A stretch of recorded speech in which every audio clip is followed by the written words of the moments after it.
Bien, un caluroso y fraternal saludo de parte del licenciado Omar García. Esta es una clase que he decidido grabar y es el comienzo de una serie de estudios, de lecciones acerca de la historia del cristianismo y que quiero compartir especialmente con los suscriptores de mi canal, el Calvinista Omar García, en la plataforma de YouTube. Y también para cualquiera que se tope con este canal de un servidor y tenga algún tipo de interés por la historia del cristianismo. Voy a estar compartiendo paulatinamente una serie de clases grabadas donde iré abordando los principales hitos del cristianismo en estos 2000 años de historia.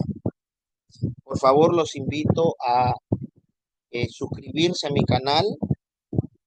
También me pueden seguir en TikTok. Aparezco exactamente igual que en YouTube, el Calvinista Omar García. Denle like a, a este video. Denle like, compartan, por favor. Bueno, vamos a entrar ya en materia.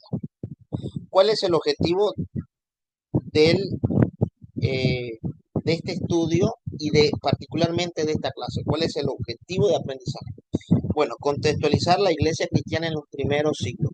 Vamos a poner en contexto histórico, cultural, social, político, religioso, los orígenes del cristianismo en los primeros siglos. En los orígenes del cristianismo y su desarrollo en los primeros siglos.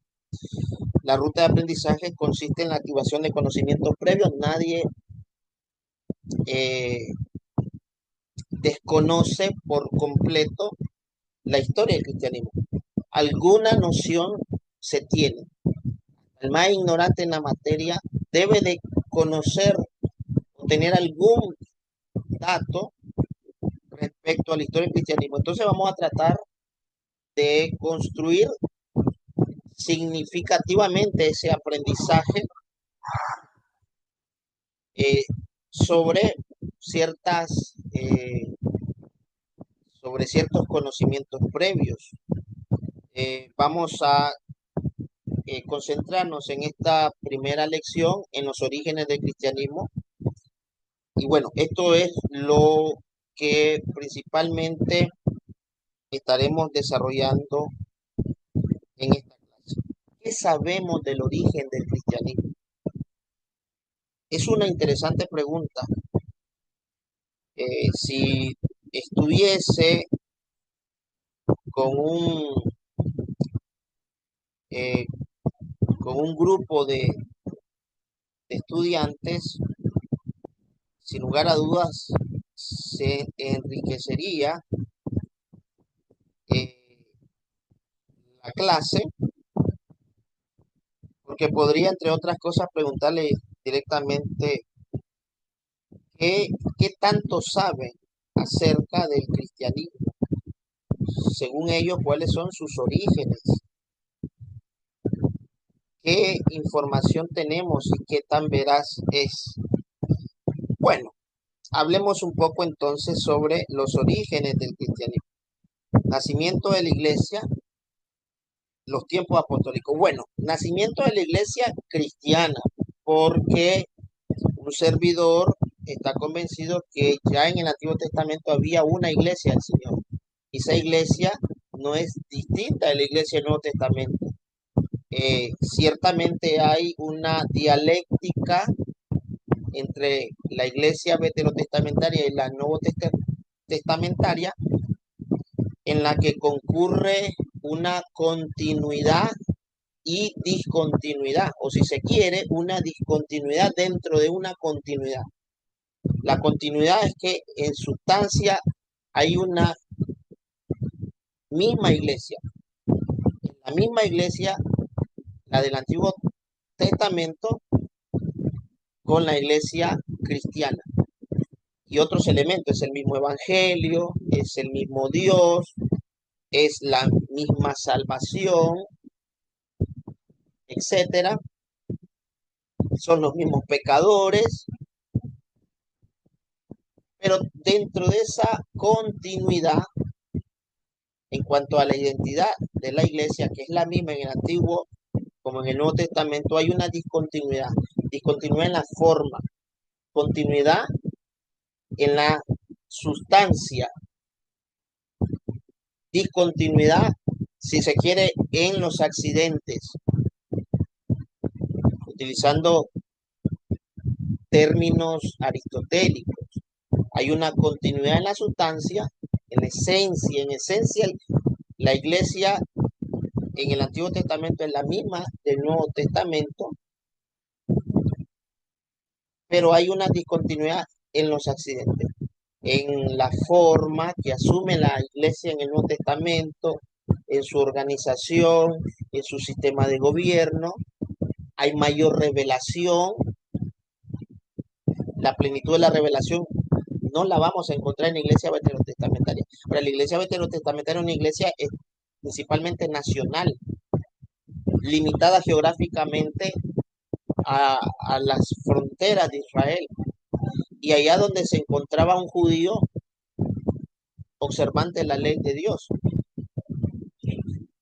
En cambio, la iglesia cristiana es una iglesia católica. No se llama católica, es católica. La catolicidad de la iglesia significa que está abocada con sus puertas abiertas para todo el mundo y para toda clase de personas. Ok, la iglesia se origina aproximadamente en el año 30, un día de Pentecostés en Jerusalén. Jerusalén. Hechos nos va a mostrar en los primeros capítulos masivas conversiones de judíos fieles, eh, observantes de la ley, que van a ingresar a las filas de este movimiento novedoso, pero bastante radical como es el cristianismo. En los primeros capítulos encontramos esas conversiones masivas en Hechos 2,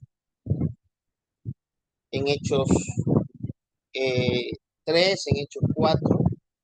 Pedro va a ser la punta de lanza en la proclamación del Evangelio y estar haciendo uso efectivo de las llaves que le fueron entregadas en Mateo 16:18, mediante la predicación de la palabra del Señor y con ello la remisión de pecados. Esto se suele fechar, muchos van a datar los orígenes propiamente del movimiento cristiano, no con Cristo, si bien Cristo es el fundamento de la iglesia y si bien es el fundador del cristianismo, no hay cristianismo sin Cristo, pero Cristo no es el primer cristiano. Cristo no es el primer cristiano, porque el cristianismo es la fe que tiene por objeto a Jesucristo. Entonces, Cristo no es el primer cristiano, Cristo es el fundador, el iniciador del cristianismo. El cristianismo va a empezar entonces para muchos con Pentecostés, con la promesa del derramamiento del Espíritu Santo. Pero los antecedentes de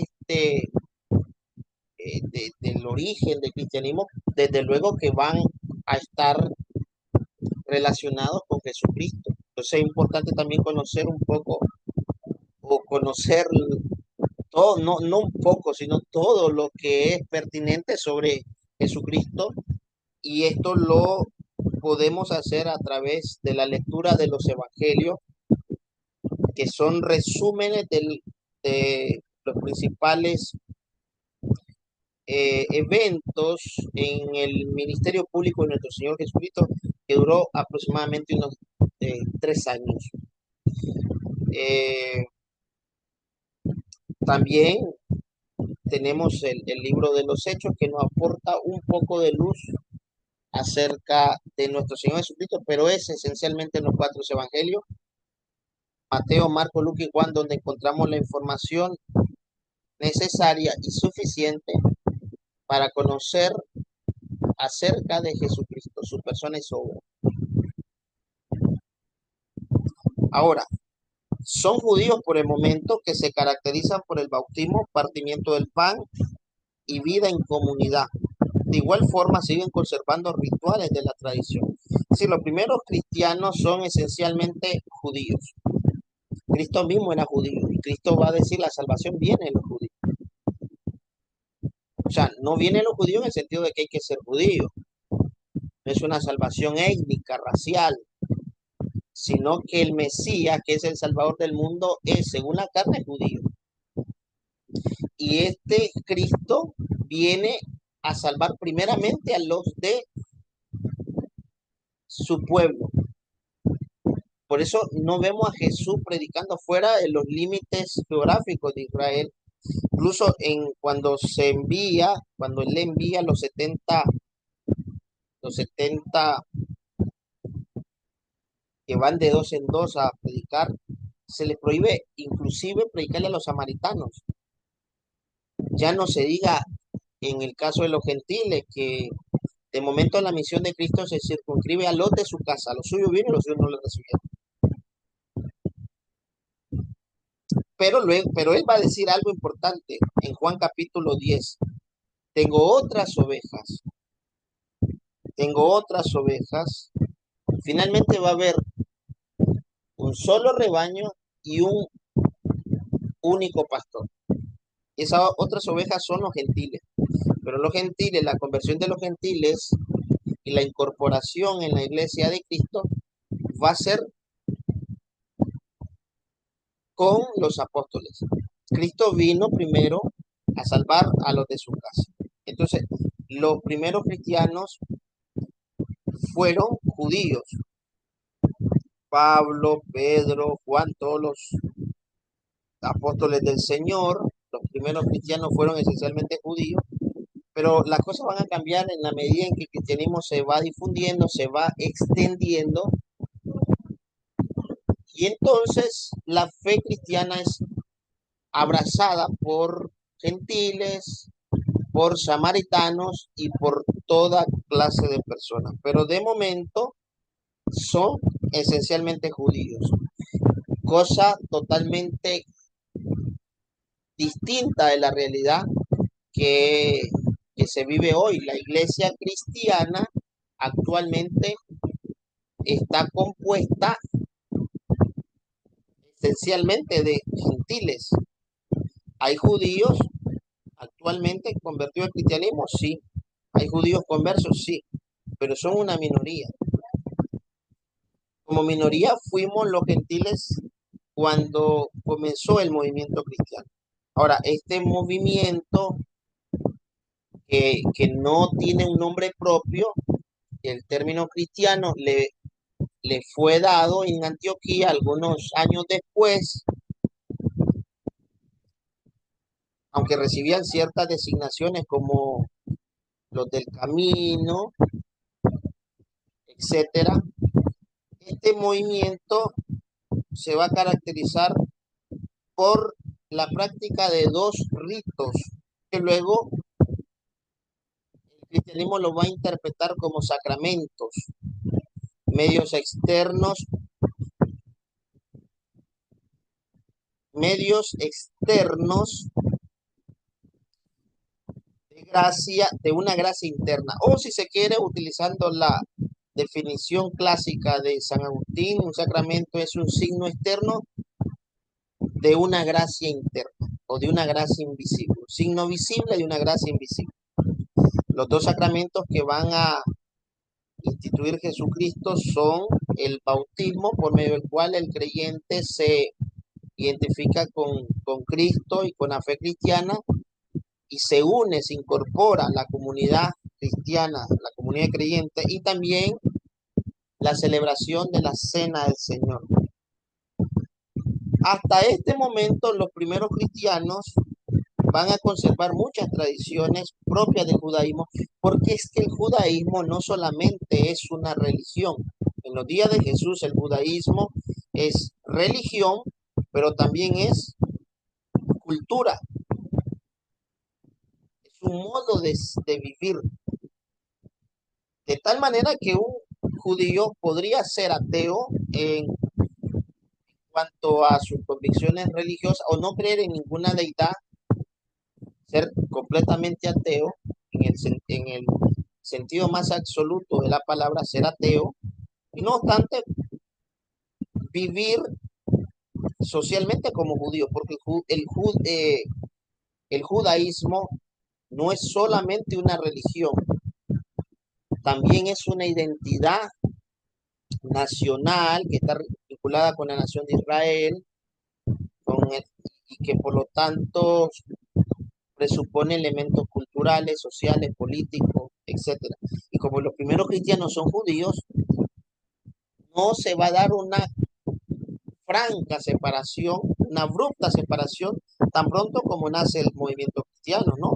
De hecho, los primeros cristianos iban al templo, oraban en el templo. Eso para que nos demos una idea.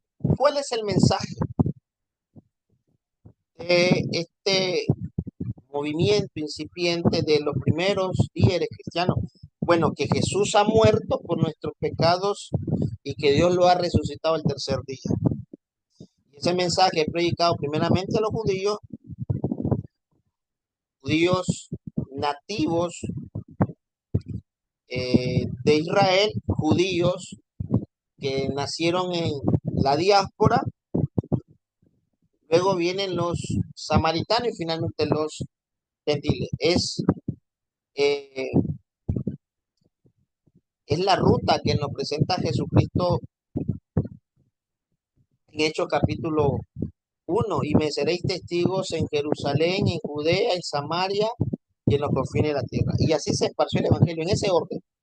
Primero Jerusalén, luego Judea, luego Samaria y finalmente todo el mundo. Ahora, las primeras comunidades fundadas eh, se establecieron en la nación de Israel, principalmente en su capital política y religiosa de entonces, como es Jerusalén. El cristianismo nace en Jerusalén. Geográficamente el cristianismo nace en Jerusalén. La matriz, la matriz del cristianismo está en Jerusalén. Pero desde Jerusalén el cristianismo se va a exportar a todo el mundo, llegando inclusive hasta el corazón mismo del imperio, hasta Roma, extendiéndose también sobre buena parte de Asia, Asia Menor, no hacia el continente asiático, sino hacia lo que se conocía como Asia Menor, eh, lo que hoy corresponde con Turquía. Ahora, los principales apóstoles y misioneros que propagaron el evangelio a muchas personas fueron, sin duda, el mayor de todos, el apóstol Pablo, y luego tenemos a Juan y a Pedro. Yo diría Pedro en segundo lugar después de Pablo, y luego tenemos al apóstol Juan. Aquí tenemos una imagen de los viajes misionales o misioneros del apóstol Pablo.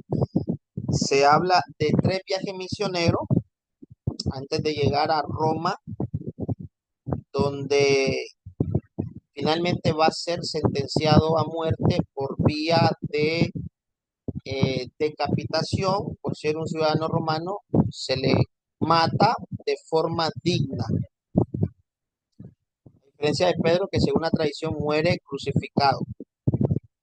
Bueno, se habla incluso de un probable cuarto viaje misionero que habría hecho Pablo hasta España. Eso no está corroborado, pero se considera una probabilidad. Aquí tenemos entonces un mapa de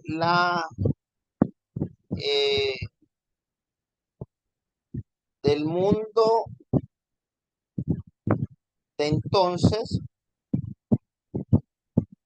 con sus ciudades, y podemos ahí nosotros visibilizar por todas las peripecias que tuvo que pasar el apóstol Pablo. Ahora, el Imperio Romano constituye una preparación evangélica. No solo el Imperio Romano, una serie de factores se van a conjugar para propiciar y preparar la, eh, la difusión del Evangelio y la difusión del cristianismo mismo.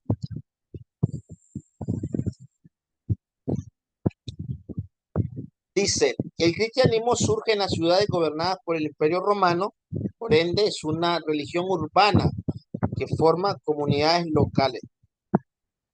Claro, en este sentido, el Imperio Romano,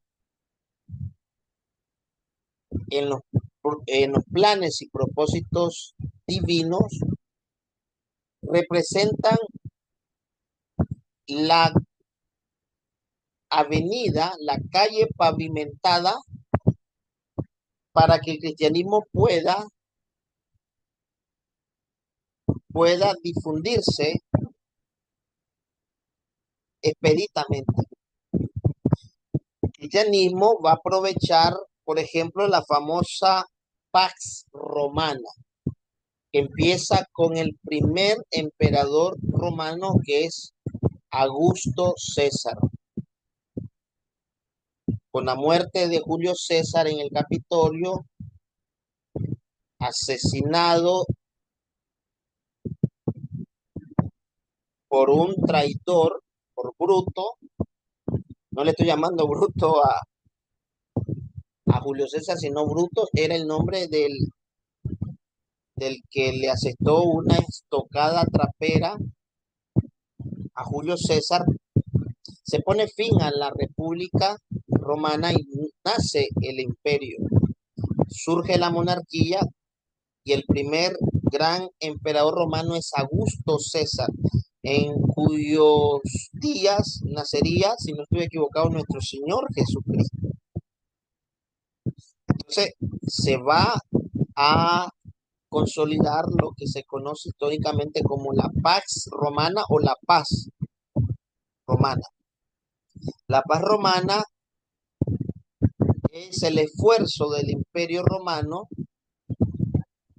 porque el orden que va a caracterizar al imperio reine y prevalezca en todos los territorios ocupados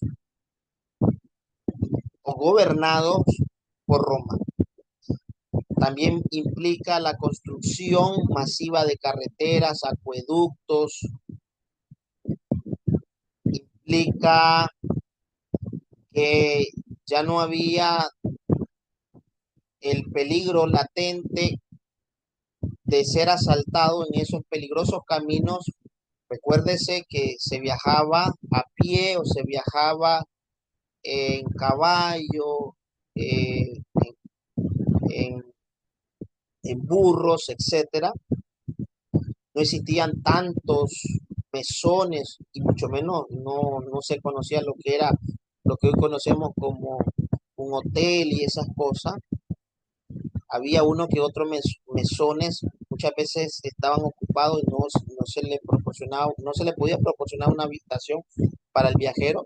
Por eso es que la hospitalidad en el mundo antiguo va a ser muy apreciada y los orientales se van a caracterizar por ser muy hospitalarios. Entonces, con la construcción de muchas avenidas, el establecimiento de un orden político, ya no hay tantas sublevaciones, ya no hay revueltas, o las que hay son inmediatamente sofocadas, las carreteras son pavimentadas, de ahí viene el dicho, todos los caminos llegan a Roma, es que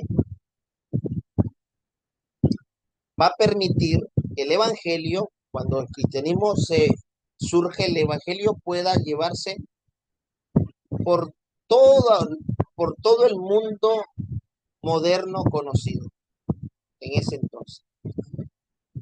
Va a permitirle a Pablo sus 3 viajes misioneros, va a permitirle a los apóstoles, va a permitirle a los cristianos en general, a profetas y evangelistas itinerantes, etcétera, la rápida difusión del cristianismo, la famosa Pax Romana. La filosofía griega sirvió para elaborar una primera teología y mediante el latín el derecho romano ofreció un marco jurídico para las comunidades occidentales. Sí, también tenemos que contar con el aporte del pensamiento griego, de la filosofía griega, que va a beneficiar al cristianismo, y no solo la filosofía, del idioma griego. Acuérdense que el Nuevo Testamento se escribe en griego, o por lo menos la mayor parte de los 27 libros del Nuevo Testamento fueron originalmente escritos en griego. Y los que no fueron originalmente escritos en griego, luego serían traducidos al griego y difundidos mediante la lengua franca del mundo en ese momento, como era el idioma griego.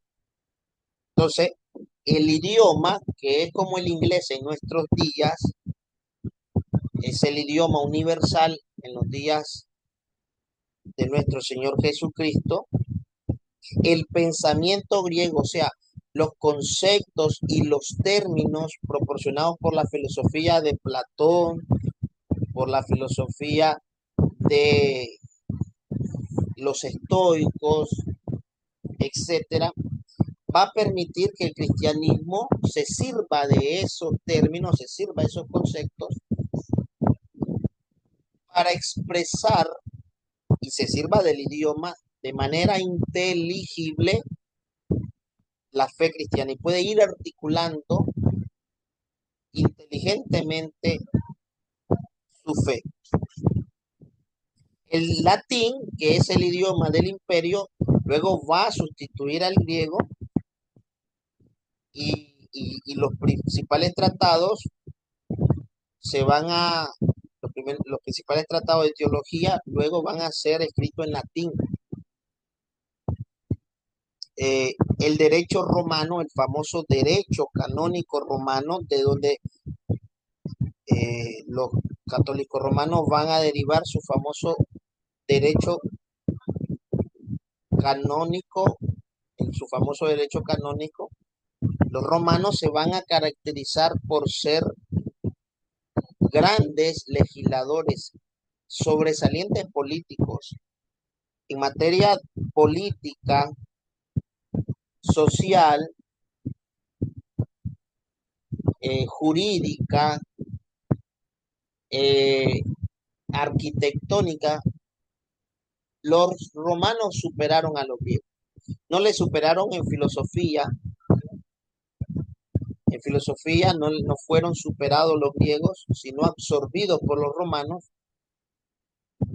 pero eh, en estos contextos del derecho, de la creación de sociedades organizadas, de cómo tratar a los pueblos vasallos, la creación de carreteras, acueductos, viaductos, baños, etcétera. En esos contextos los romanos van a ser pioneros. La religiosidad romana también es otro factor que coadyuva a los orígenes del cristianismo y a su difusión. Tradicional, es una religiosidad tradicional. Se habla de los dioses tutelares del Imperio Romano, de los dioses que eran adorados por generaciones pasadas y que se iban heredando y pasándose de generación a generación. Está el culto al soberano, luego el monarca, el César eh, va a ser prácticamente deificado, va a ser como una encarnación de los dioses y va a recibir un culto que, claro, esto va a entrañar un conflicto con los cristianos. Entonces la religión romana es tradicional, hay un culto al soberano, se estima mucho la filosofía y todos estos elementos van a favorecer la difusión del cristianismo. El imperio, por su organización, permite que el evangelio sea rápidamente difundido y acogido, pues sin proponer una revolución social, acoge a todos los seres humanos iguales ante Dios y salvados por Cristo. El cristianismo no es un movimiento revolucionario, no incita al levantamiento armado, a la subversión. Jesucristo no es un Mesías político eh, en el sentido de de una especie de Che Guevara. No, Jesucristo es el Mesías prometido en el Antiguo Testamento, cuyo reino no es de este mundo. Los marginados son sensibles a la buena nueva. Los primeros que se van a sentir fuertemente atraídos por el cristianismo van a ser los marginados, las viudas, los huérfanos, los extranjeros, los esclavos, las mujeres, porque el cristianismo propone la igualdad de todas las personas ante Dios. Pablo va a decir, ya no hay judío, ya no hay griego. Pero eso no quiere decir que el cristianismo abriría sus puertas a los marginados, sino que también poco a poco se fueron uniendo eh, personajes muy destacados, filósofos que se convirtieron al cristianismo, políticos importantes, aristócratas, eh, rabinos como el apóstol Pablo cuando eh, era un celoso fariseo, etcétera. Veamos este extracto que habla sobre las religiones de los misterios, que son religiones esotéricas con S, ¿okay? Es esoterismo con X, que denota un conocimiento disponible para todos. El conocimiento que propugna el cristianismo es un conocimiento esotérico, es decir, un conocimiento que está al alcance de todos. Quien quiera conocer nuestra fe, nosotros somos los primeros en hacerle la invitación a preguntarnos lo que quieren saber o a leer leer la Biblia, leer nuestras confesiones, leer nuestros credos, etcétera. Pero las religiones de los misterios se basaban en un conocimiento esotérico, es decir, un conocimiento oculto, reservado solamente para los que se iniciaban en en esos cultos. Vamos a ver entonces un, eh, fragmento del Tratado del Alma de Plutarco. ¿Quién fue Plutarco? Bueno, Plutarco fue un escritor de lengua griega que nació y vivió en Grecia, pero viajó mucho, fue un moralista y filósofo, se interesó especialmente por los problemas religiosos y pertenecía al colegio sacerdotal de Delfos. O sea, era devoto del culto a Delfos, al oráculo de Delfos. Dice este fragmento: el alma en el momento de morir siente la misma impresión que los que se inician en los grandes misterios. Primero hay carreras al azar, penosos rodeos, marchas inquietantes y sin término a través de las tinieblas. Luego, antes del final, el pánico llega al colmo, o sea, a su punto más alto, escalofrío, temblores, sudor, sudor frío, espanto, pero a continuación se ofrece a los ojos una luz maravillosa, se pasa a lugares puros y a praderas donde resuenan voces y danzas, palabras sagradas y apariciones divinas inspiran un respeto religioso. O sea, el pánico, los escalofríos, los temblores, el sudor frío va a ceder su lugar a una tranquilidad, una gran tranquilidad. Entonces el hombre perfecto e iniciado, claro, iniciado en los misterios, libre y paseando sin trabas, celebra los misterios con una corona en la cabeza. Vive con los hombres puros y santos. Ve en la tierra el montón de aquellos que no están purificados ni iniciados, hundiéndose, o sea, los que no pertenecen a estos cultos de misterio, y agitándose en el cieno y las tinieblas, y por medio de la muerte, distrayéndose con las cosas malas por desconfiar de la felicidad verdadera. Es lo que pretende, lo que promete las religiones de misterio. Bueno, ¿cómo eran percibidos los cristianos en, sus, en los primeros siglos? ¿Qué imagen se tenía de ellos? ¿Cómo se los valoraba? ¿Qué se pensaba de ellos? Bueno, nosotros, eh, nosotros somos conscientes que los cristianos del primer siglo vivieron un mundo que no les comprendía. Por ejemplo, eran acusados de ser ateos, imagínense, puesto que no participaban de los cultos al emperador o culto a los dioses populares, que para nosotros no hay más Dios que el Dios de las Escrituras o dioses de otras religiones, se piensa o se pensaba que eran ateos y que tienen cultos a un asno, una burda, eh, una burda comparación de Cristo o a un bandido condenado en una cruz. Y en efecto, los cristianos somos ateos en lo que respecta a los dioses falsos, a los dioses paganos o a cualquier tipo de divinidad que no sea el Dios de las Escrituras, ese Dios que es Padre, Hijo y Espíritu Santo. Todo aquello que no sea el Dios de las Escrituras, para nosotros es un ídolo. Nosotros no creemos en ningún otro Dios más que en el Dios de las Escrituras. Por lo tanto, sí, efectivamente somos ateos. No ateos en términos absolutos, que no creemos en ninguna edad, sino ateos en términos relativos. Somos ateos en relación con estos falsos dioses, pero creemos en el Dios verdadero.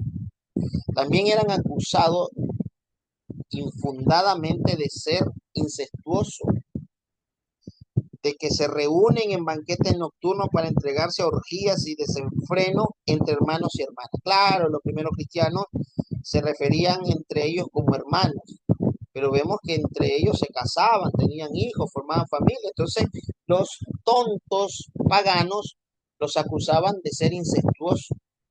Como también celebraban la cena del Señor y había un banquete previo llamado eh, el ágape, la fiesta del ágape, fiesta del amor, pero de un amor eh, altruista, de un amor fraternal, donde se compartían alimentos. Ellos lo interpretaban como prácticas orgiásticas, cosas por demás estúpidas. También se les acusaba estúpidamente de ser antropófagos, es decir, de practicar el canibalismo, el consumo de carne humana. ¿Por qué? Porque ellos hablaban de comer y de beber la sangre de Cristo. El cuerpo y la sangre que ven son de una niña, de un niño víctima de un ritual. Ellos decían que se mataba un niño y se comía su carne y se consumía su sangre. Porque los cristianos hablaban de comer el cuerpo y beber la sangre de Cristo. Se los acusaba como Plinio el joven, el historiador, de ser supersticiosos e irracionales sin medida. Increíble. Veamos ahora otro fragmento que se titula El rumor de Minucio Félix, que era un abogado romano que escribió hacia el año 2200, perdón, un diálogo en el que refiere una discusión entre el cristiano Octavio y un pagano. Este abogado romano, que vivió cerca del año 2200, perdón, nos va a relatar este diálogo entre un cristiano llamado Octavio y un pagano. Este último, el pagano, se hace eco de los horribles rumores que circulaban sobre los cristianos. Esto nos debe de llamar la atención y hacer reflexionar de que no todo lo que se rumora tiene, tiene que ser cierto. Y tenemos que asentir a todo lo que se nos dice en forma de rumor. Debemos de cotejar, debemos de constatar, debemos de comprobar, no debemos de creer los rumores. Las siguientes líneas nos ofrecen una prueba. eh, Octavio le mostrará con un tono tranquilo y persuasivo que son lo que son realmente los cristianos y no lo que se rumora. Oigo decir que, impulsados por no sé qué absurda creencia, consagran y adoran la cabeza de un animal más vil, el asno. El relato que se hace de la iniciación de los reclutados es tan horrible como notorio. Un niño muy pequeño recubierto de harina, imagínense. Para que el novicio actúe engañado y sin desconfiar, es colocado delante del que va a ser iniciado en los misterios, como que el cristianismo fuera como una religión de misterio, porque el cristianismo siempre estuvo abierto a compartir su fe con todo el mundo. Engañado por aquella masa envuelta en harinas que le ofrece, que le hace, perdón, creer que sus golpes son inofensivos, el neófito mata al niño, o sea, el recién iniciado en ese, como ellos concebían al cristianismo como una religión de misterio, misteriosa, el recién iniciado tenía que matar como parte del culto, del rito de iniciación a un recién nacido. Lamen ávidamente la sangre de aquel niño, se disputan y se reparten sus miembros. Wow. Por medio de esta víctima afianzan su alianza y con la complicidad en este crimen se comprometen, perdón, a un mutuo silencio. Sus banquetes los conoce todo el mundo y por todas partes se habla de ellos. Se reúnen los días de fiesta para un festín con todos sus hijos, sus hermanas, su madre, personas de todo sexo y edad. Ahí, después de una comida abundante, que es la famosa ágape, una comida fraternal, eh, allí, después de una comida abundante, cuando he llegado a su colmo, la animación del festín y el ardor de la embriaguez enciende las pasiones incestuosas, excitan a un perro atado a un candelabro, wow, imagínense, para que salte tirándole un trozo de carne más allá de la longitud de la cuerda que lo tiene arrastrado. Increíble cómo se pueden levantar tantas mentiras. La luz que podría haberlos traicionado se cae, se apaga. Entonces se abrazan al azar, o sea, unos contra otros se abrazan sin saber a quién están abrazando. Y si todos no son incestuosos, o sea, se abrazan y copulan según esta acusación. Y si todos no son incestuosos, de hecho lo son por la intención. El rumor. Cuidado con las cosas que se rumoran, cuidado con estarle prestando atención. Otro fragmento que vamos a leer, los cristianos eran acusados de ser gente crédula, o sea, fideísta, ignorante e ingenua. Este fragmento pertenece a Luciano, un escritor griego natural de Samosata. O sea, es un famoso escritor, es el famoso Luciano de Samosata, que escribió ciertos diálogos cínicos. El cinismo no es lo que actualmente comporta una actitud descarada, no, no, el cinismo es una corriente filosófica. La palabra cínico viene de perro,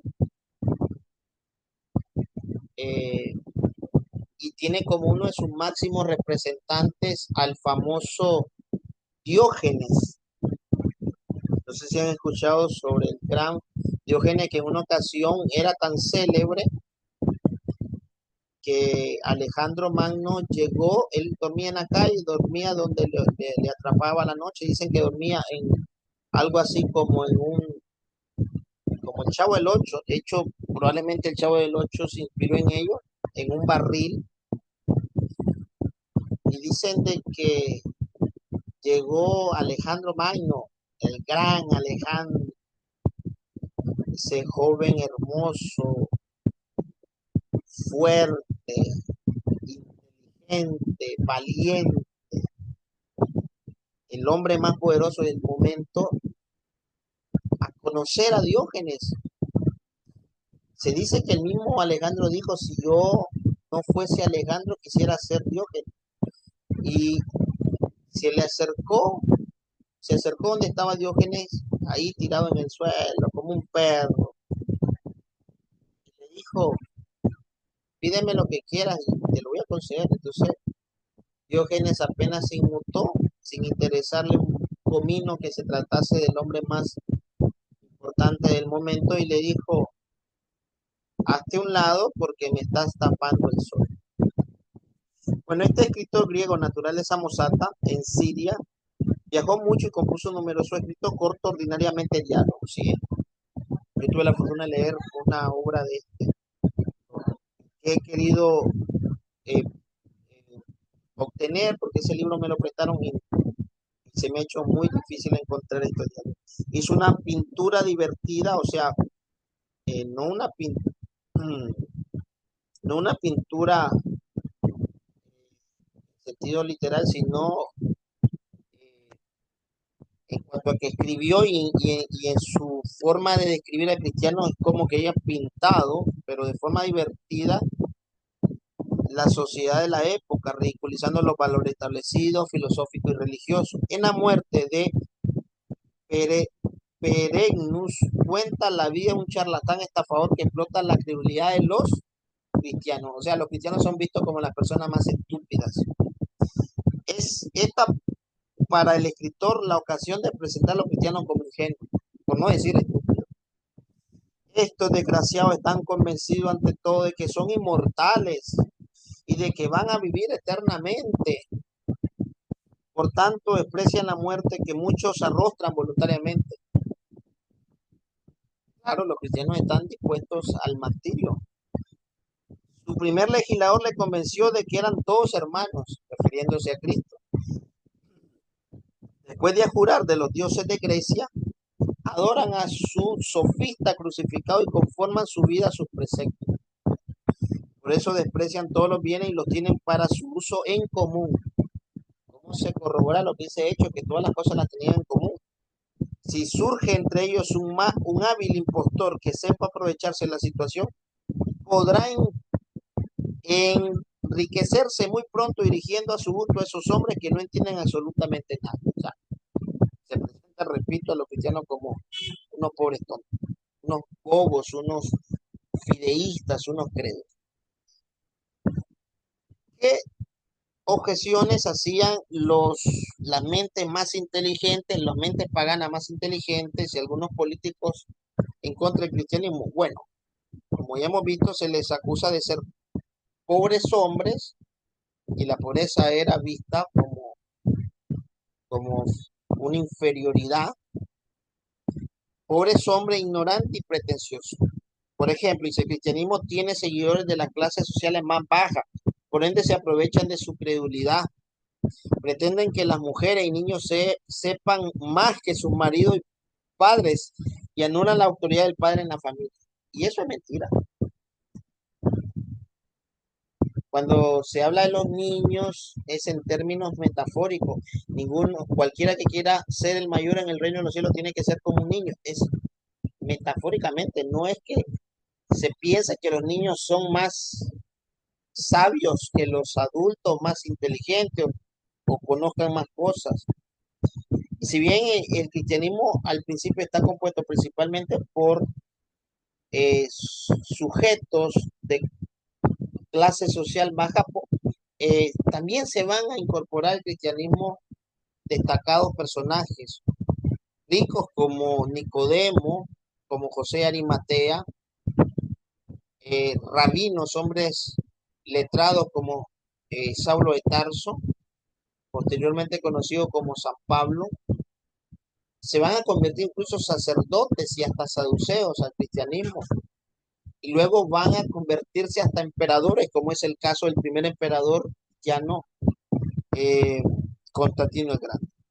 También se los acusa de ser malos ciudadanos. ¿Por qué? Pues no porque no participan de los cultos de la ciudad, claro, es que nosotros los cristianos somos buenos ciudadanos, pero en tanto el ser buen ciudadano no implique el ser mal cristiano, ni en el culto al emperador, claro. Nosotros no decimos César es el Señor, sino decimos Cristo es el Señor. Podemos dar al César lo que es de César, pero nunca le vamos a dar al César lo que es de Dios. No acepta costumbre de venerar antepasados, claro, somos monoteístas. Rechazan magistraturas y el servicio militar. Bueno, eso al comienzo, los cristianos al inicio trataban de no mezclarse en los asuntos civiles, en la política, incluso en el ejército. No se meten en asuntos políticos ni ayudan en la defensa del imperio. Eran algo así como objetores de conciencia. También se les objeta de que sostienen doctrinas que presuntamente se oponen a la razón. Los filósofos de la época plantean que la encarnación es un absurdo. ¿Cómo se va a encarnar Dios si la materia es intrínsecamente mala, el espíritu es intrínsecamente bueno y la materia fue formada por un demiurgo, por un Dios malo y es como prisión del alma? ¿Cómo el logo se va a encarnar? Por eso es que surge un movimiento sectario, herético, llamado docetismo, que negaba la verdadera humanidad de Jesucristo. Dios no puede sufrir tal abajamiento o rebajamiento. Ya no se diga cómo es posible que Dios pueda morir, que Dios pueda ser crucificado. Jesús es un hombre errante que fue incapaz de tener incluso una muerte más digna, se le acusa. Enseña doctrinas que son copias de las ya existentes. Es que no, lo que Jesús viene a proclamar no siempre fue con, con la intención de enseñar algo nuevo. Lo nuevo muchas veces en la enseñanza de Jesús es el alcance que Él le va a imprimir a la doctrina ya existente o la profundización, la interiorización de ese principio. Por ejemplo, ya el Antiguo Testamento condenaba el adulterio, pero condenaba el adulterio solo de facto, solo el adulterio consumado externamente, físicamente. Jesucristo le va a aportar a ese mandamiento un alcance mucho mayor, mucho más profundo y va a decir, oíste que fue dicho, no cometerás adulterio, pero yo digo que cualquiera que codicie a una mujer en su corazón ya ha adulterado con ella. Ese es lo novedoso. Es novedoso por también que Jesús va a hablar sobre algo que, de lo que ya habla el Antiguo Testamento, el amor al prójimo, pero va a explicar quién es el prójimo con la parábola del buen samaritano. Entonces, Cristo no se propone traer nuevas revelaciones en todos los casos. Hay cosas que son nuevas, pero muchas de las cosas que Cristo enseñó ya están contenidas en el Antiguo Testamento. Lo que pasa que es él, ante todo, el cumplimiento de las promesas veterotestamentarias.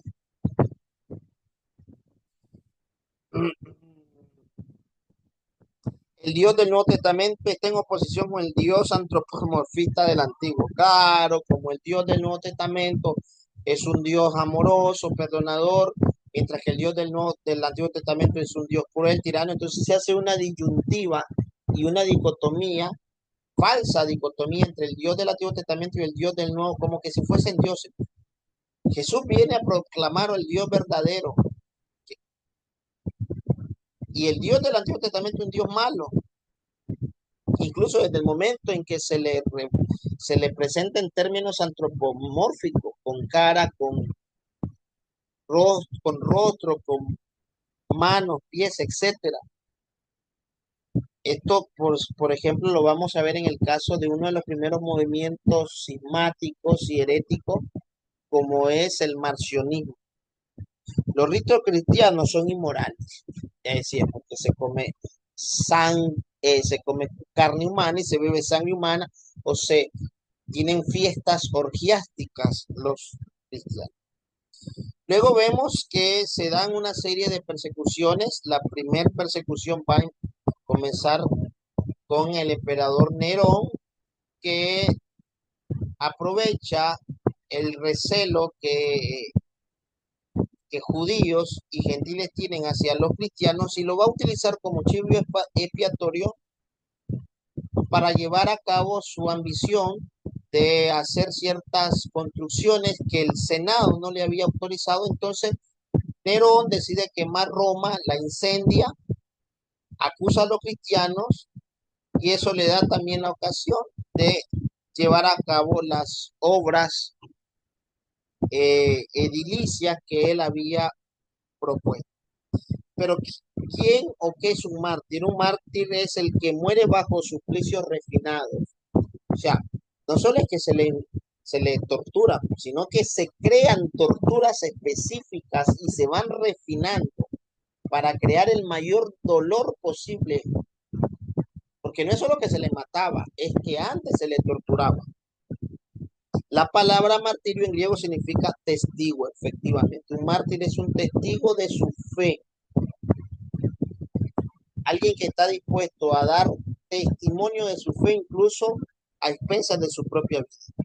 No es que los cristianos corrían al martirio, pues huían y se escondían, claro, porque no todos son llamados a recibir la palma del martirio y entregarse voluntariamente para ser martirizado, que fue un problema que se va a dar posteriormente entre algunos cristianos, básicamente constituye una actitud suicida. Los cristianos deben de huir, de escapar de aquellos focos de persecución y solo estar dispuesto a recibir la palma del martirio cuando ya no hay, cuando la opción es entre negar a Cristo, o sea, jurar de la fe, y o ser liberado, ser absuelto. En esa, en esa situación, el cristiano tiene que optar, tiene que elegir su fe, aunque eso implique ser torturado y finalmente ejecutado. Dice, no es que los cristianos corrían al martirio, pues huían y se escondían. Sin embargo, cuando eran detenidos, no se rehusaban a, a morir o a ser martirizados.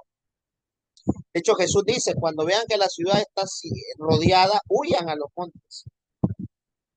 El mártir se identifica con Jesús hasta su muerte. El martirio es una participación de la muerte de Cristo. Es, como dice Pablo, con Cristo estoy juntamente crucificado. Pero ojo, Cristo no fue mártir. Es diferente la muerte de Cristo, que es una muerte voluntaria, es una muerte sacrificial, expiatoria, propiciatoria, que la muerte de un mártir que no es voluntaria, no es que el mártir quiera morir, eso sería suicidio. Tampoco es una muerte propiciatoria ni expiatoria, ni se gana la entrada al reino de los cielos por haber sido martirizado. Múltiples sentidos de la persecución. No fueron perseguidos en todo momento. O sea, la persecución no fue, se habla de 250 años desde Nerón hasta Constantino el Grande, pero estos 250 años no fueron ininterrumpidos. O sea, las persecuciones cubren un espacio de 150 años, pero no es que los 250 años ininterrumpidamente fueron perseguidos, ni tampoco significa que las persecuciones fueron generales en todo el imperio, eran focales. Por eso es que unos emperadores fueron más perversos que otros, más cruentos que otros, con unos hubo un poquito más de libertad que con otros. Tomó tomó forma variada, de forma local, como el caso Nerón, muy pocas veces fue de forma imperial y general, como el caso de Diocleciano, que es uno de los más terribles emperadores que persiguió el cristianismo. A partir del siglo III, usan las catacumbas de refugio, claro, porque se condena la práctica cristiana, no se tolera para nada y los cristianos se ven obligados a practicar sigilosamente su fe en las catacumbas, en la clandestinidad. Y esto lo sabemos por registros de historiadores como Tácito y Plinio el Joven.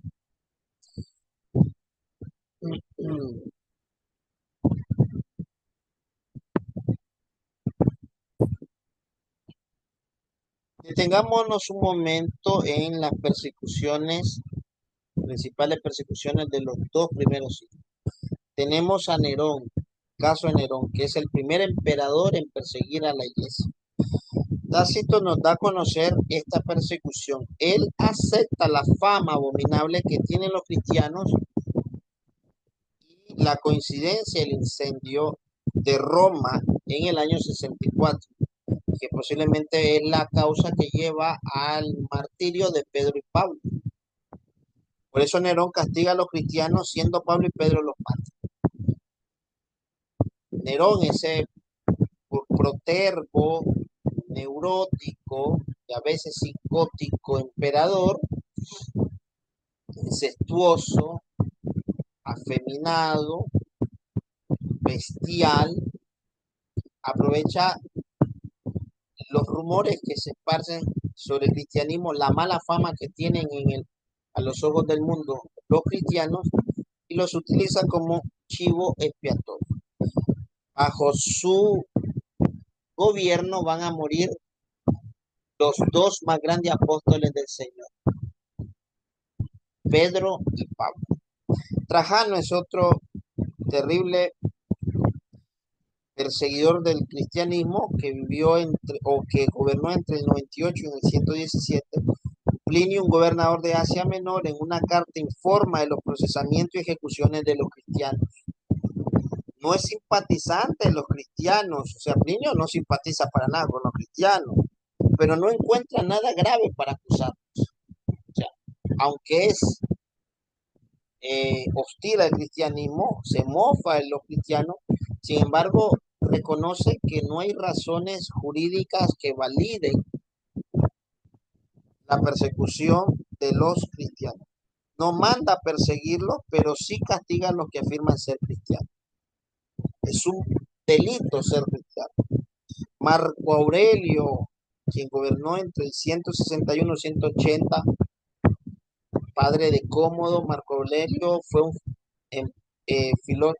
emperador filósofo, estoico, pero que a pesar de su sabiduría fue bastante hostil al cristianismo. Bajo su gobierno fueron condenados el apologista Justino Mártir,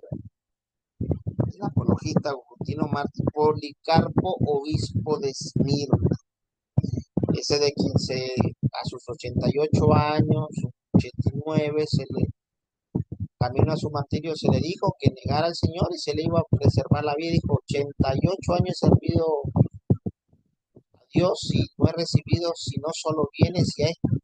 Voy a negarlo a esta altura de mi vida. Estoy parafraseando. También tenemos los mártires de Lyon. En Lyon, el año 177, un motín popular llevó al arresto y ejecución de medio centenar de cristianos. Eso lo vamos a ver más adelante, los mártires de Lyon.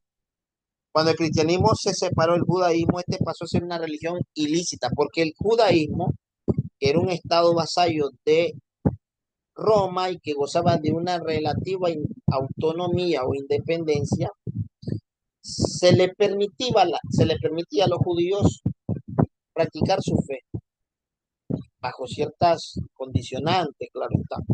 Pero como los cristianos van forjando su identidad y en la medida en que se da esta construcción identitaria, se van separando cada vez de manera más acusada de los judíos. Y entonces como los cristianos o el cristianismo no es una secta dentro del judaísmo como eran los fariseos, los saduceos, etcétera, entonces los cristianos son, o el cristianismo es proscrito.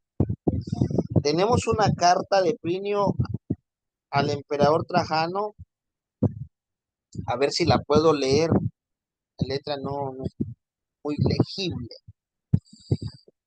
Eh, Esto fue entre el año 111 y 112. Plinio el Joven, quien vivió entre el 61 y posiblemente el 114, fue un sobrino, hijo adoptivo del enciclopedista eh, ahí no leo muy bien, el Viejo, fue abogado, orador y político. Trajano lo designó como legado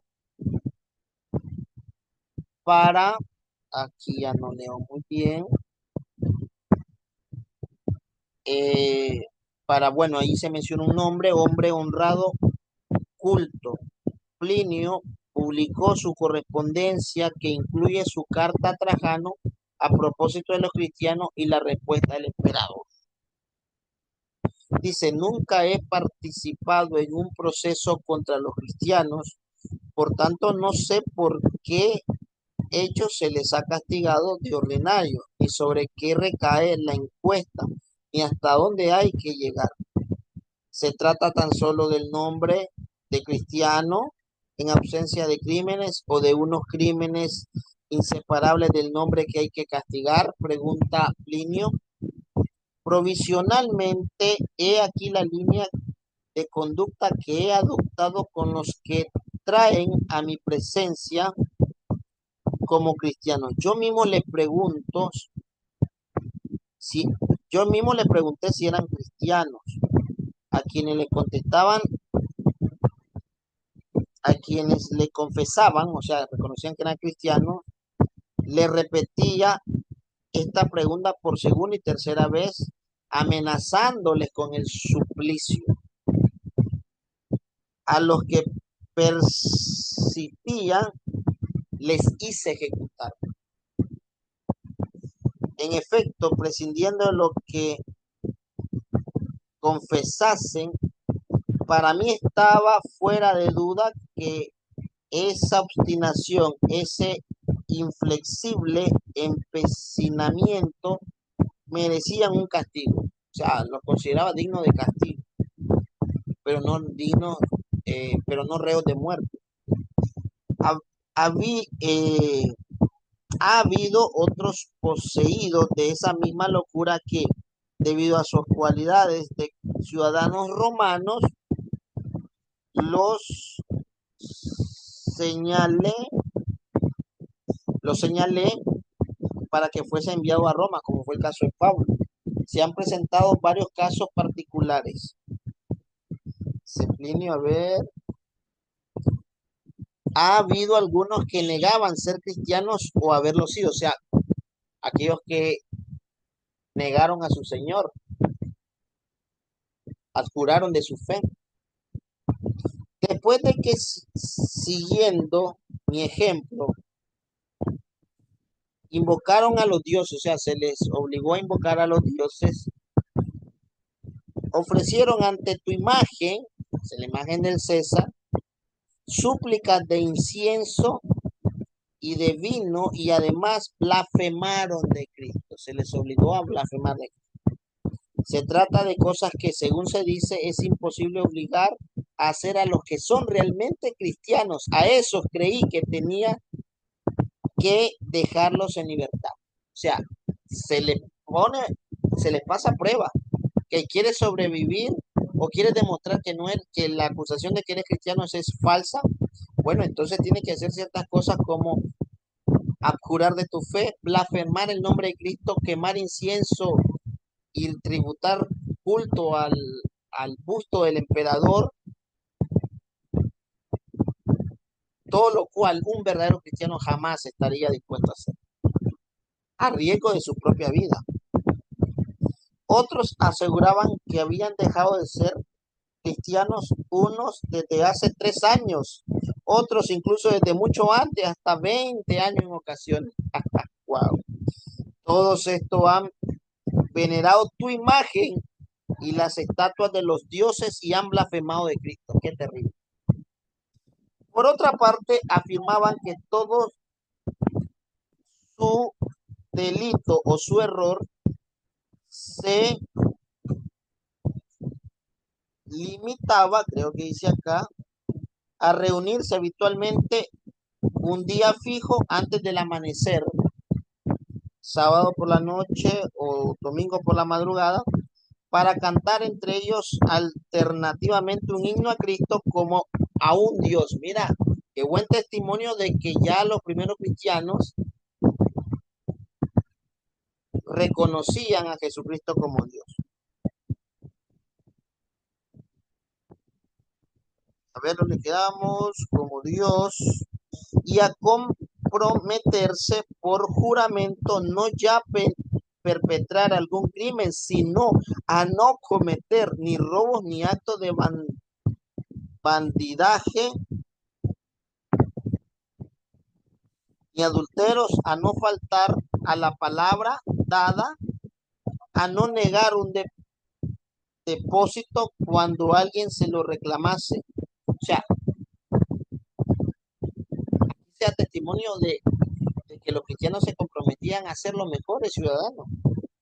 Luego tenían la costumbre de separarse y reunirse de nuevo para comer, pero una comida ordinaria e inocente.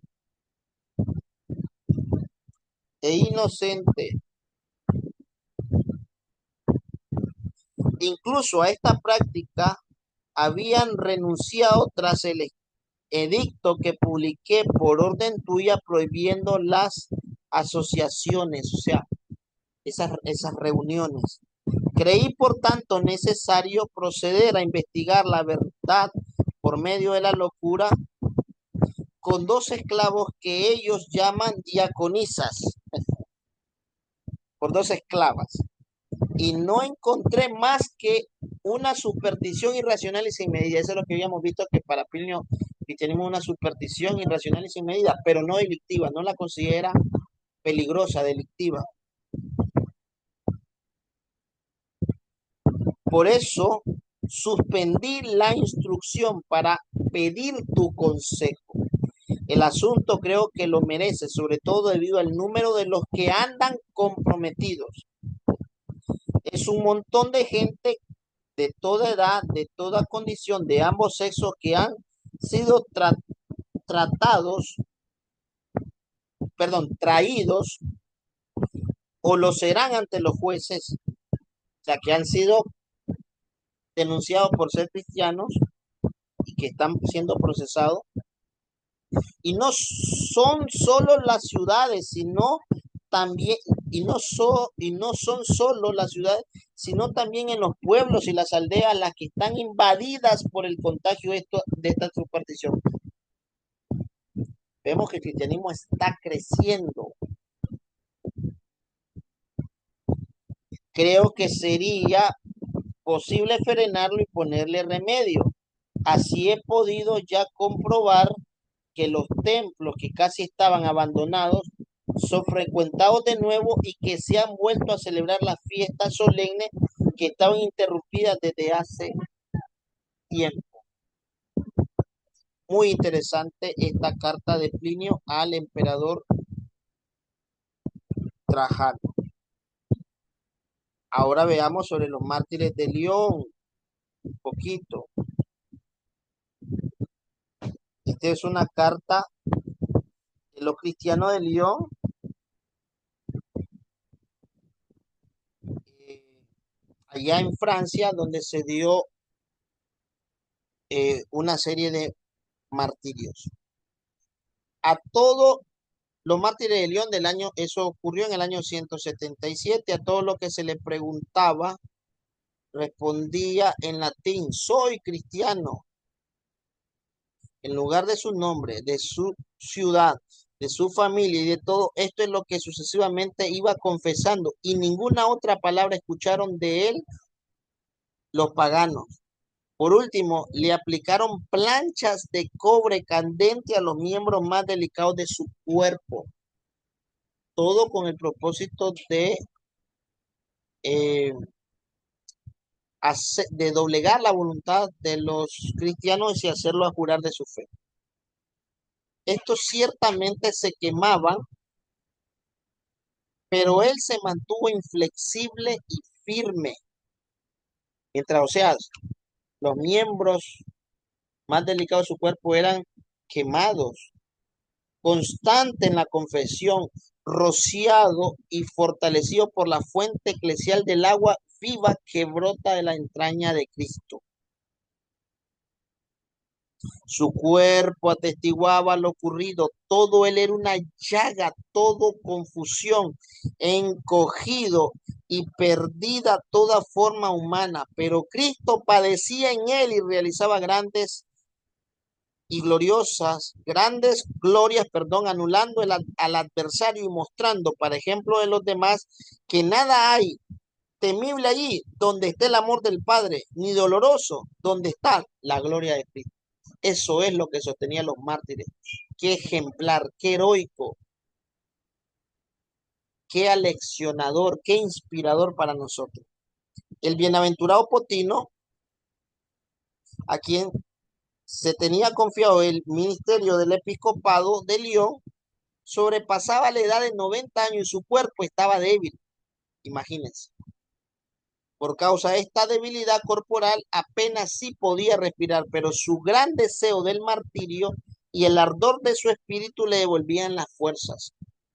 También él fue arrastrado al tribunal con el cuerpo deshaciéndose por la vejez y la enfermedad. Claro, tenía 90 años, pero con su alma dentro conservada para que por ella triunfara Cristo. Qué valentía, qué arrojo.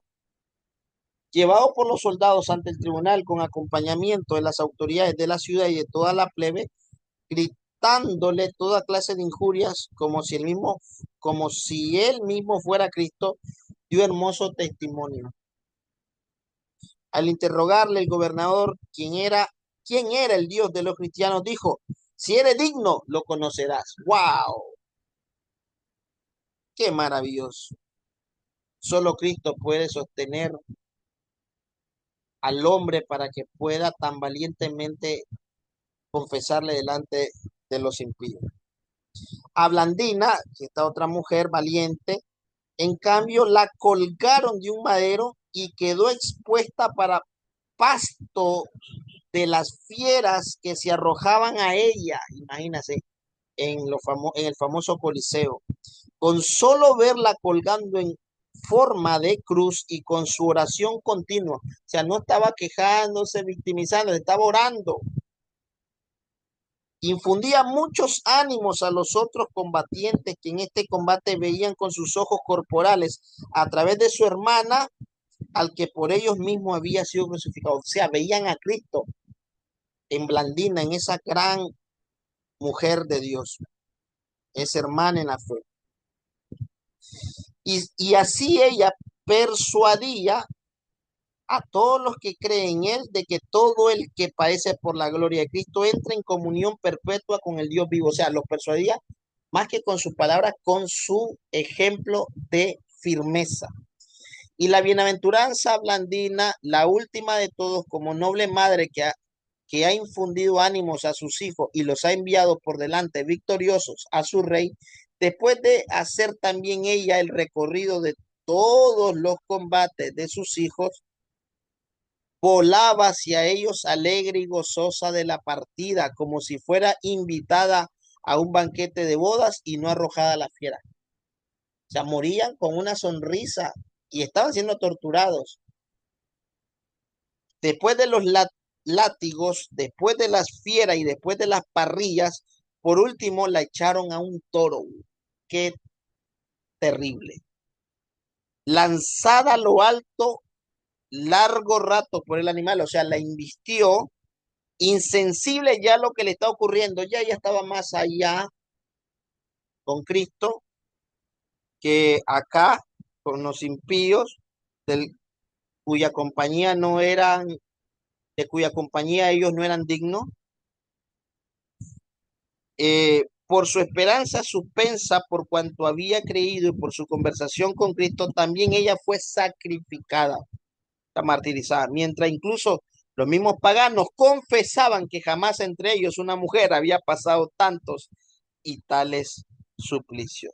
Increíble, maravilloso, apoteósico. Persecuciones del siglo tercero, veamos, ya miramos algunas de las principales del siglo, de los dos primeros siglos, veamos un poquito el siglo tercero. El imperio tambalea por las invasiones germanas y bárbaras. Sí, el imperio comienza a sucumbir, a tambalearse, a agonizar.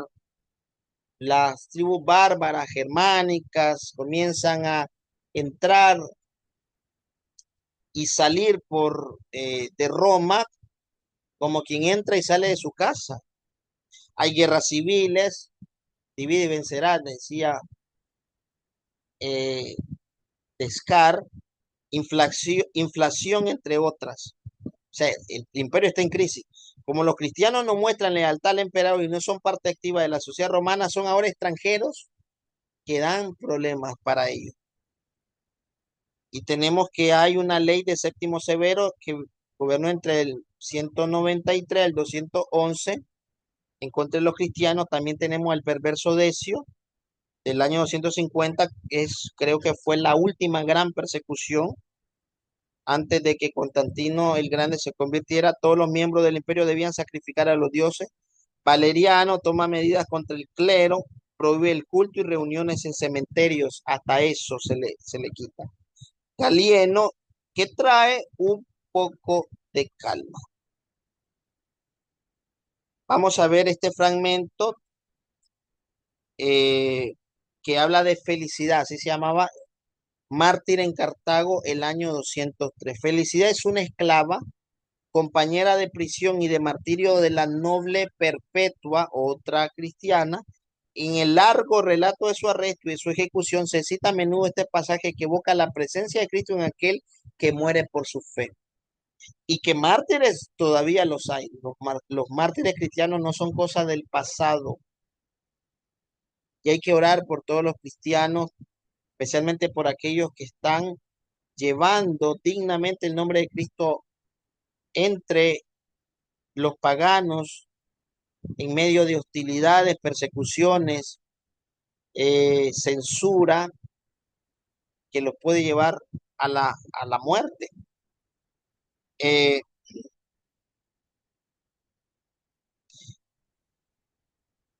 Felicidad obtuvo del Señor una gran gracia.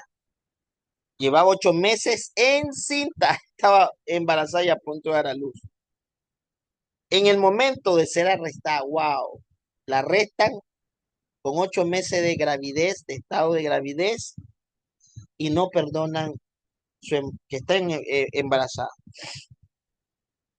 Al acercarse el día de los juegos, estaba desolada ante la idea de que por su estado se retrasara su martirio, ya que la ley prohibía ejecutar a las mujeres encintas.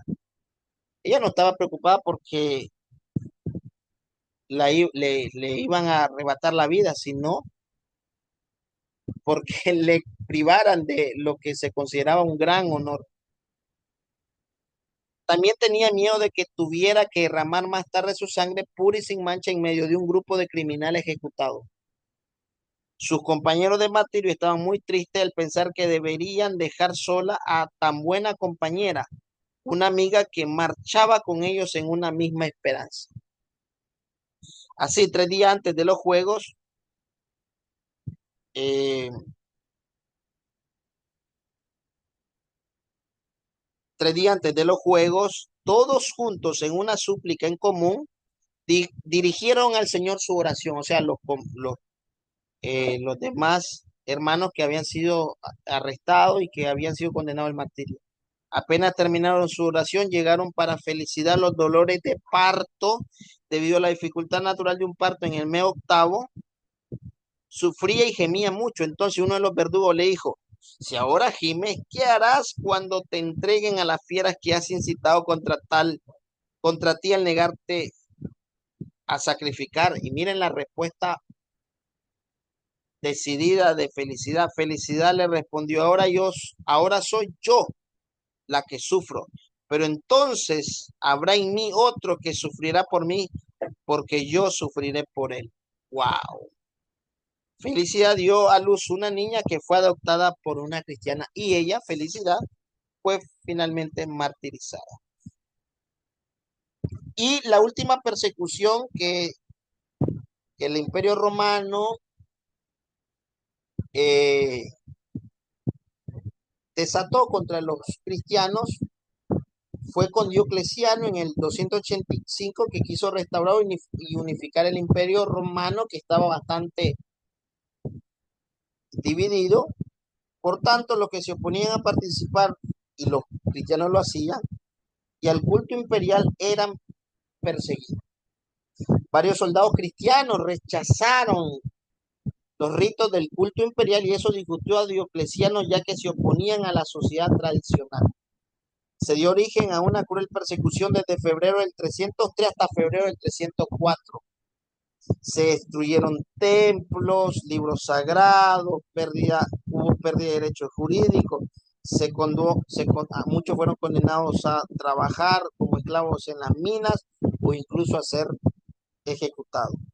En el año 303 se asume Constantino, que tenía una madre cristiana, por cierto, quien permite la libertad religiosa en el famoso edicto de tolerancia, pues tuvo un sueño donde ve una cruz y esta cruz traerá la victoria al imperio. La noche antes de su gran batalla contra su hermano, con quien se está disputando el imperio, se dice que Constantino tenía una madre cristiana, pero él no era un converso. Y él vio en los cielos miró la señal de la cruz o la cruz cristiana y la frase en latín insignus vinces, por este signo vencerás. Y al día siguiente derrotó a su hermano y se convirtió oficialmente al cristianismo.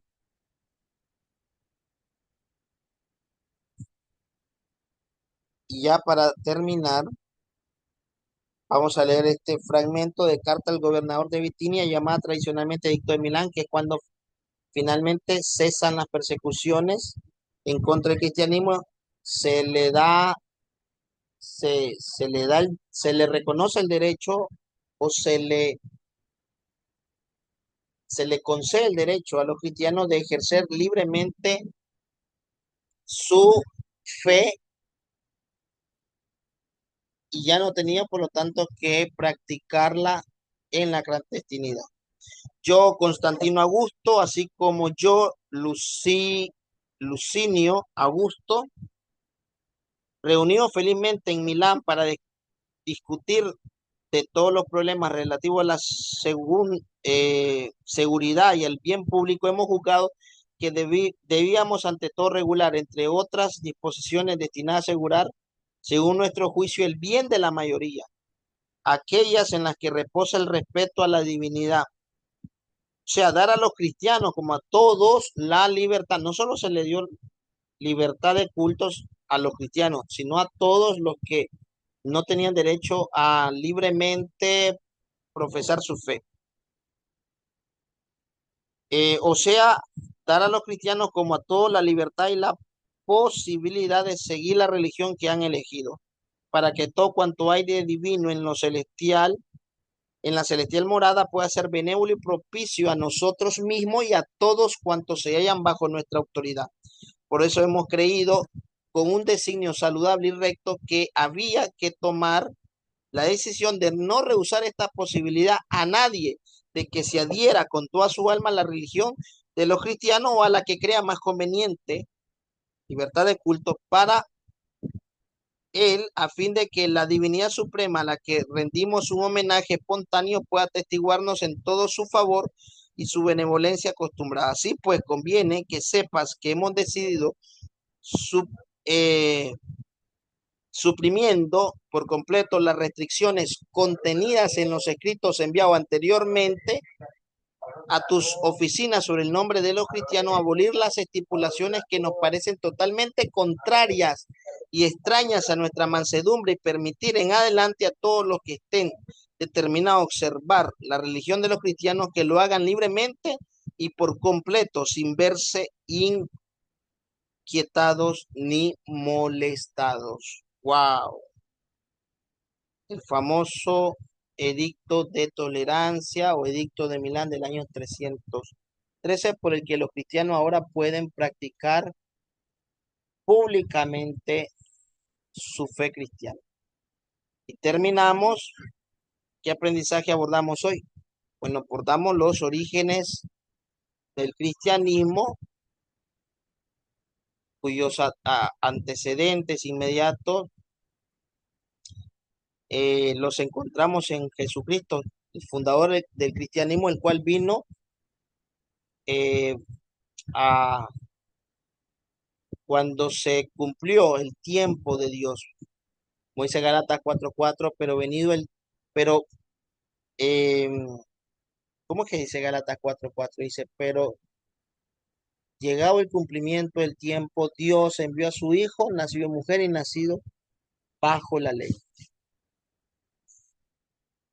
Eh, y bueno,